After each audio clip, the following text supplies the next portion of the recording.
Bonjour à tous, c'est Emmanuel, j'espère que vous allez bien. Je vous retrouve pour le petit témoignage annoncé.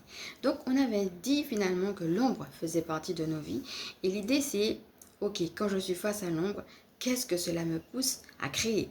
Ça peut être un positionnement, un travail sur soi. Finalement, aller dans ce calme, connecter cette paix et dans cette paix, voir finalement comment notre enfant intérieur nous pousse à créer des choses. Donc voilà, je vais t'inviter à respirer profondément tout ça. Ça sera le sujet de notre vidéo du jour. Comme d'habitude, tu peux prendre de quoi noter si tu en as envie, un petit verre d'eau et puis on est parti. Voilà mes amis, comme vous avez pu le constater quand on a fait justement les différentes vidéos autour de la connexion sur notre enfant intérieur, j'ai eu l'occasion de prendre des oracles et je vous avais dit que c'était des oracles qu'à la base je ne pensais même pas que j'allais devoir les partager. Je me suis dit que si jamais ça devait se faire, ça serait vraiment à un autre moment donné, en bout de chaîne.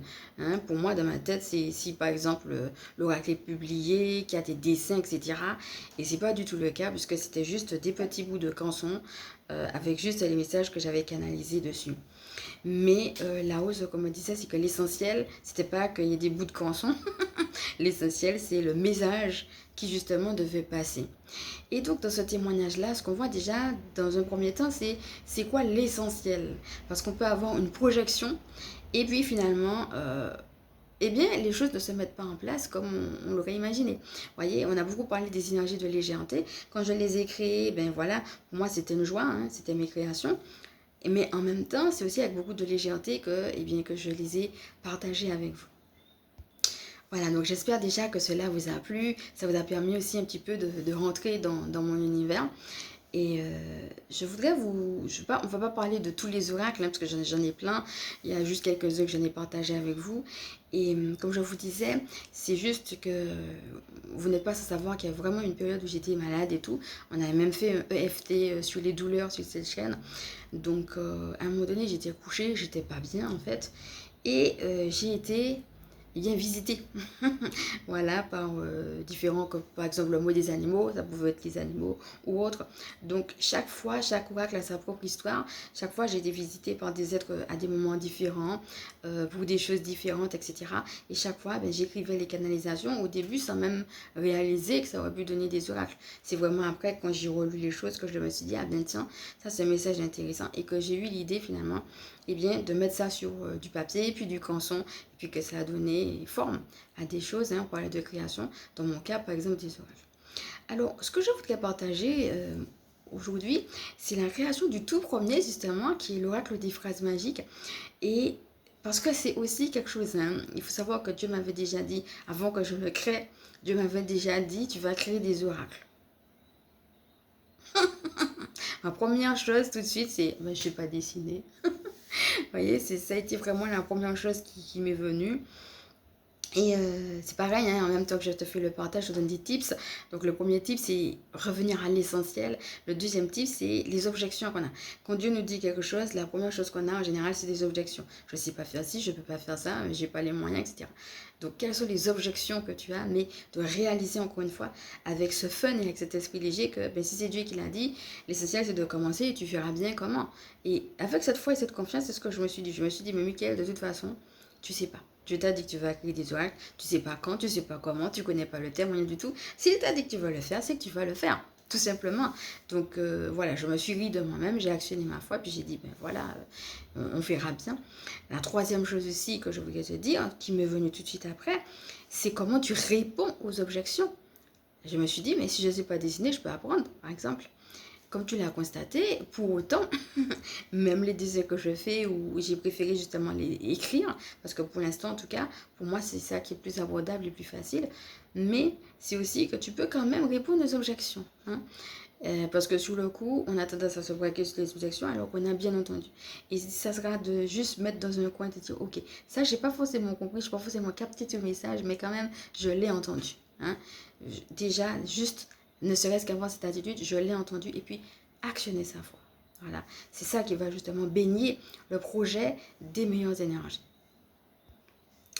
Au moment où je suis en train de remettre la vidéo, il est 4 minutes 44 secondes. Regarde comment le chiffre 4 peut t'aider, sachant que 4 c'est un chiffre de l'ordre de la stabilité et aussi de l'expansion. Donc voilà, ça veut dire aussi que quand Dieu commence à te parler ou à te dire de faire quelque chose, etc., eh bien, c'est toujours pour aller plus loin et c'est pas pour t'embêter en fait. Il y a une stabilité, un ancrage dedans, voilà, qui est intéressant. Moi, par exemple, en ce moment, je suis encore en train de peaufiner, travailler mes oracles, ça me donne beaucoup de joie, etc. Et je sens bien que même si c'est quelque chose de très sérieux, parce que c'est des messages que je canalise, mais en même temps, je le fais aussi avec cette joie, avec ce côté, voilà, du loisir, comme je disais. En fin de compte, c'est de voir aussi comment tu peux, dans cette énergie de stabilité, dans cette énergie de légèreté, avoir quand même cet ancrage, cette stabilité. Et puis, comme je disais, commencer et puis voir aussi comment Dieu lui-même va faire les choses prendre bien, leur ampleur et leur expansion. Donc, dans mon cas, l'expansion, ça a été de vous les partager. Alors que je n'aurais pas du tout pensé à ça. Alors, revenons justement à cette partie donc de l'oracle des phrases magiques. Tu n'es pas non plus sans savoir que j'étais SDF pendant 3 ans. Et même après, j'ai continué à déménager encore et j'ai pas terminé. Je le dis tout de suite. Moi, je me suis dit, là maintenant, là pour moi, je suis nomade. Donc, c'est même une vocation d'ailleurs. Donc, c'est venu, c'est venu d'une manière. J'aurais peut-être l'occasion de parler à un autre moment donné. C'est venu de différentes manières, mais en tout cas, bon voilà, je suis amenée à déménager souvent. Et à un moment donné, j'étais très très fatiguée par un énième déménagement. Et je disais à Dieu, ouais, mais là je suis fatiguée, etc. Encore les cartons, encore un déménagement, encore des marches, etc. En plus, des fois, je déménage dans des milieux, ça m'arrive de déménager dans des milieux qui n'étaient pas top, etc. Bref. Et donc, je disais ça à Dieu, j'étais tellement fatiguée que j'ai plus la force de prier, de méditer, etc. Ça devenait difficile parce que mon corps en lui-même ne répondait pas. J'étais souvent couchée aussi. Et je me souviens à ce moment-là, je disais, mais Mickaël, même si c'est juste une phrase, donc, mais il faut quand même que tu aies une chose qui te raccroche. Même si c'est juste une fois ce que tu médites, mais quelque chose qui puisse te raccrocher justement. Parce que c'est important pour moi d'avoir quand même une connexion quotidienne aussi avec le divin. Et donc, j'étais couchée. Je dis, bon, je suis fatiguée, mais qu'est-ce qui me vient là tout de suite? Par exemple, je vous donne un exemple. Je m'abandonne au divin. Je suis là et puis j'entends de moi-même, je m'abandonne au divin. Je dis, ok.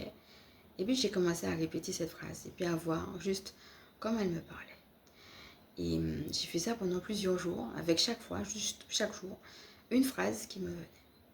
Le temps en tout cas que mon corps puisse se rétablir, que j'aille un petit peu mieux, etc. Et que je puisse déjà en faire un peu plus au niveau de la méditation. Alors à un moment donné, j'allais mieux, etc. Et puis je me suis dit, ah ben finalement, chouette et tout, j'ai eu des phrases et tout, et ben voilà. Et j'ai eu l'idée de garder ces phrases-là. Je me suis dit, on ne sait jamais, si un autre jour tu es fatigué ou quoi que ce soit, c'est bien aussi de vous retourner à ces petites phrases. Donc j'ai eu l'idée de les noter. Je les ai juste notées au départ sur du papier. Et ensuite, je me suis dit, mais ouais, mais si tu as envie de méditer dessus, quelles sont les phrases, quelles sont les idées qui te sont venues, qui t'ont aidé à méditer sur ces phrases-là. Et donc, à côté de ça, j'ai écrit directement les idées qui m'aidaient justement à méditer et bien sûr ces phrases. Et quand j'ai relu, je me suis dit, mais attends, ça peut faire un petit journaling, ça. Et après, j'ai relu, j'ai dit, mais attends. Et puis, je me suis rendu compte qu'on pouvait faire des outils. Et c'est comme ça qu'est né le premier oracle, donc que vous connaissez déjà, où il y a juste une phrase sur du canson. Donc, pourquoi je vous raconte ça? C'est parce que l'oracle est né dans des conditions de difficulté. Cet oracle-là est né dans des conditions justement de grande fatigue, de déménagement, de ras-le-bol d'avoir tout à déménager. Vos papiers sont de ce côté-là, on vous le demande de l'autre côté, vous avez une partie de vos affaires là-bas, une autre partie ici, en même temps que vous cherchez vos trucs, vous savez même plus qu'est-ce qui est dans quel sac, etc. Donc beaucoup de fatigue, beaucoup de ras-le-bol. L'oracle est né dans ces conditions-là, sans même que je sache que c'était un oracle, c'est la façon que j'étais. Donc il y a une histoire en fait, la façon que j'étais, qui a amené justement bien ces différentes phrases. Donc ça c'est la création. Et ensuite c'est venu dans la matière. Ça veut dire que dans vos périodes de souffrance, ce que vous êtes en train de créer, vous ne savez pas où ça va vous mener. Moi j'avais vraiment pas du tout idée que ça allait me mener à un oracle. J'avais juste envie de cultiver mon relation avec le divin tout simplement. Et donc, on arrive à une période où je vais mieux, où j'écris, et où en lisant, je me dis, ben, tiens, ça pourrait faire un oracle. Et où, ben, spontanément, avec un petit conscient, etc., j'écris les phrases. Et puis après, ben, je me tire une phrase de temps en temps. J'aime beaucoup faire ça en fin de tirage parce que je me fais aussi mes propres tirages.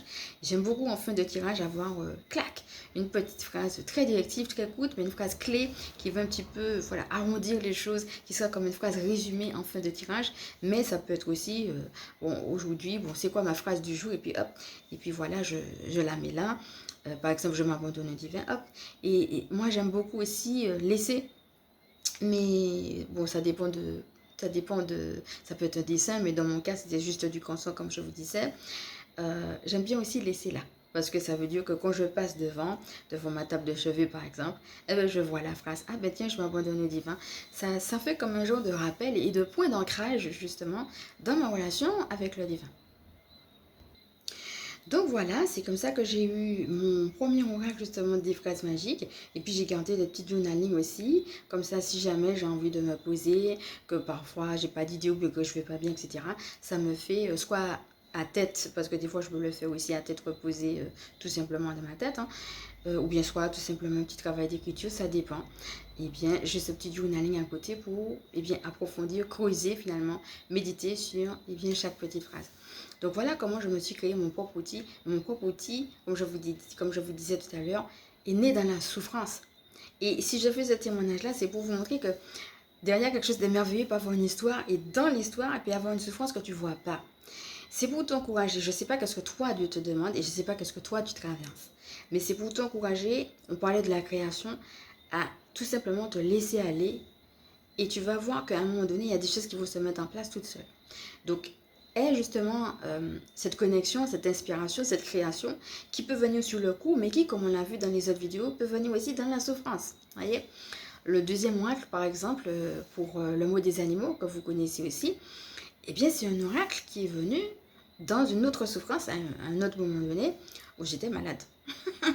Donc, j'étais malade, j'étais couchée, j'étais pas bien, j'avais des douleurs dans le corps, des douleurs physiques, et je pouvais faire peu de choses.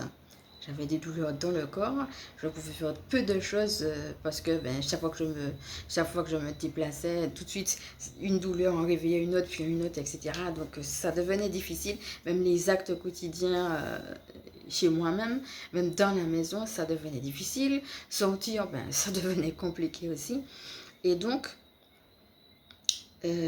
j'étais aussi très fatiguée. J'étais fatiguée de la maladie, mais aussi des gestes, puisque comme à chaque fois qu'il y avait un geste, c'était souvent accompagné de douleur. Du coup, le moins de petits gestes que je faisais me fatiguait aussi. Donc, c'était pas pour les mêmes raisons, mais c'était quand même une autre période de grande fatigue. Et chaque fois que j'étais couchée, voilà, souvent, pas chaque fois, mais souvent, j'étais visitée. Et puis, voilà, de temps en temps, voilà, quand j'ouvrais les yeux, je me disais, ah ben tiens, hop là, et puis j'écrivais un petit truc, etc. C'est comme ça que d'autres oracles, par exemple, ont pu avoir vu le jour. Donc, il y a des oracles qui n'ont pas, forcément, tous les oracles n'ont pas cette histoire-là non plus. Hein. Les anges, par exemple, que vous connaissez, ça a été quelque chose de plus joyeux. J'allais déjà mieux, etc. Bon, j'ai canalisé voilà, en étant beaucoup plus fraîche. Mais il y a des oracles qui sont nés dans la souffrance. L'oracle des animaux, j'étais couchée, je me sentais pas bien. Ça veut dire aussi que les esprits viennent te réconforter pendant que tu es mal. Hein, on en a déjà beaucoup parlé sur cette chaîne. N'hésite pas vraiment à te raccrocher à cette idée. Que les esprits, vraiment, c'est la preuve, hein, viennent te visiter bien pendant que tu es mal. Et donc, justement, après, quand j'allais mieux, pareil, je me suis dit, ah ben tiens, je relis, et puis j'ai dit, ah ben tiens, et ça pourrait faire un oracle, etc. À partir de, on ne peut pas tout décrire hein, dans un oracle, puisque voilà, quand on est visité, il y a beaucoup de choses qui se font entre les esprits et nous. Mais quand même, pouvoir sortir, même si c'est un message clé de tout ce qui a été dit, quel est le message clé et comment justement je peux après revenir sur ce message et me reconnecter à l'animal par exemple, et bien si j'en ai envie. Voyez. Donc, je fais ces témoignages juste pour vous dire que, comme je vous disais, il ne faut pas se décourager. Hein. Vous pouvez avoir des créations qui se font dans la joie, vous pouvez avoir des créations qui se font au milieu des souffrances. Alors, notre petite série, justement, et bien sûr, l'enfant intérieur va s'arrêter là. Et puis, la petite parenthèse aussi va s'arrêter là, hein, puisque, voilà, c'était pour aussi agrémenter ce qu'on faisait sur l'enfant intérieur. Et comme je te disais, regarde aussi comment, à un moment donné, je disais, ouais, les cartes, etc. Mais quand c'est rentré dans quelque chose, le fait que ça soit dans la réalité de l'enfant intérieur, Et puis le fait que à l'intérieur des oracles que je vous ai présentés, les oracles normaux, eh bien j'ai pu aussi rajouter les petits qui sont mes oracles à moi. Eh bien ça a rajouté une touche particulière qui a fait que je me suis dit, ah ben tiens, et tout à coup, j'ai eu de la joie. Alors que là, si c'était juste pour faire un tirage normal avec vous, ben voilà, j'aurais pas eu. Donc des fois, c'est aussi qu'il faut changer les choses. Il ne faut pas forcément tout jeter, mais c'est que ça vous dit rien peut-être parce qu'il y a quelque chose à changer, à améliorer, etc. Moi, je sais pas, hein, je sais pas où est-ce que ça va amener, mais en tout cas, j'ai bien vu que pour la connexion à l'enfant intérieur, eh bien, il y a eu un cadre et c'est venu enrichir justement. Et là où j'avais pas forcément de joie, mais je retrouvais justement cette joie-là, eh bien, en partageant tout simplement des choses de ma création, alors que je ne l'avais pas prévu. Donc voilà. Et donc cette parenthèse est terminée. J'espère que ça t'a plu. Toutes les vidéos qu'on a fait sur l'enfant intérieur. Voilà. Et puis que eh bien, ce petit univers aussi. En tout cas, moi, j'ai eu beaucoup de plaisir à le partager avec toi et je te remercie de l'avoir suivi. Et bien, t'as également plu. Et afin de finir eh bien, cette capsule, on va passer à 2 petits bonus. Alors, le premier bonus, ça va être sur l'unité. Hein. On a parlé la dernière fois de l'effet mémoire justement qu'on pouvait avoir avec l'extérieur. Alors, cette unité, ça va être aussi... j'avais pris aussi l'image comme un genre de vaisseau dans lequel on est et puis qui part vers la lumière un petit peu, qui est déjà dans la lumière et puis qui monte quelque part. Et ça va être finalement avec qui tu es en unité. On a beaucoup parlé de l'unité à l'intérieur de soi. Ça va commencer par ça. Donc, quand je suis à lui, je ressens et je vis cette unité à l'intérieur de moi. Alors, finalement, qui peut m'aider? Et comment je ressens justement cette unité et cette harmonie avec ces autres personnes-là? Le deuxième bonus va concerner la phrase qu'on avait eue sur le bon berger. Hein? Je vous avais dit que j'avais reçu la phrase « Je suis le bon berger ». Alors pour moi, c'est qui le bon berger? J'ai noté ici. C'est celui qui prend soin de moi avec fidélité et qui me connaît par cœur. Voilà comment c'est encourageant. Alors, je voudrais aussi vous dire autre chose. Hein, je l'ai partagé avec mon fils. En fait, c'est lui qui m'a donné cette autre chose-là. Je n'y ai pas du tout pensé. Mais je lui disais, mais comment ça te parle ça, le bon berger? Et il me disait, le bon berger, ça me fait penser au pain. Voyez, le pain, l'alimentation. Dieu qui va toujours prendre soin de mes besoins, y compris de mes besoins concrets, physiques, matériels, et qui est toujours ce bon pain, cette bonne nourriture. Hein, je mets dans ma bouche et combien je me délecte. Hein, ça, c'est quelque chose qu'on a déjà vu dans cette vidéo. Qu'est-ce que c'est bon. Mais c'est ça, le bon berger. C'est aussi celui qui vient m'alimenter. Hein, je suis dans l'action de grâce. Voilà pour mon fils. Hein, d'ailleurs, si jamais tu es là, Daniel, un petit coucou.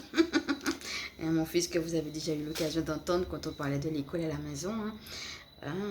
N'hésitez pas à regarder si jamais vous me prenez en cours et puis que vous ne connaissez pas. Qui m'a partagé, je n'avais pas du tout vu ça comme ça. Et bien l'image du pain aussi, le bon berger qui vient nous nourrir. Et ça m'a fait penser aussi au mouton, on parlait des animaux. Alors le mouton pour moi c'est la tendresse, c'est l'innocence, mais aussi le fait, comme on a déjà vu ici, de ne pas résister, de ne pas être en lutte avec la vie.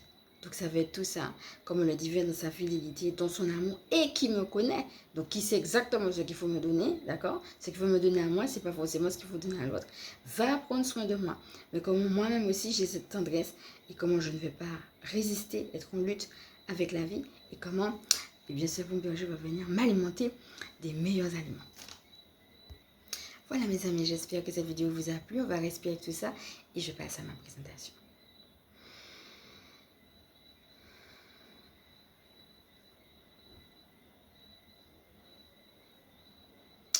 Voilà, là où on est en train de me dire d'insister sur cet aspect de l'unité. Voilà. Donc je suis Emmanuel, je suis chamane. La mission de vie consiste à permettre aux énergies sacrées de s'intégrer dans nos vies humaines. Donc je fais des canalisations personnalisées et des soins personnalisés. Si cela vous intéresse, vous avez mon lien en description avec moi. Tout se passe par email et vous allez pouvoir découvrir également mes outils autonomes. Il y en a sur le stress, il y en a sur activer les énergies du miracle et puis il y a aussi des enseignements sur différents thèmes que je vous laisse découvrir où je vais plus loin que ce que je fais et bien sûr cette chaîne YouTube pour justement vous aider à alimenter, à cultiver et bien votre spiritualité. Donc n'hésitez pas, si cela vous intéresse, à venir faire un tour, sachant que la canalisation, c'est pour vous positionner si vous êtes perdu et si vous ne savez pas justement où aller. Et puis le soin, c'est plutôt pour vous donner justement un pas, un renforcement, et bien soit pour cultiver ou bien soit justement parce que vous sentez que vous êtes découragé et que vous avez besoin d'aide. Donc voilà, n'hésitez pas. Et puis, je vous fais de gros bisous, je vous dis à bientôt et que je vous aime. Et avant de partir, s'il vous plaît, comme d'habitude, pensez à liker. Si vous pensez que ça peut aider d'autres, à partager, à vous abonner, pardon. Et je vous dis à bientôt.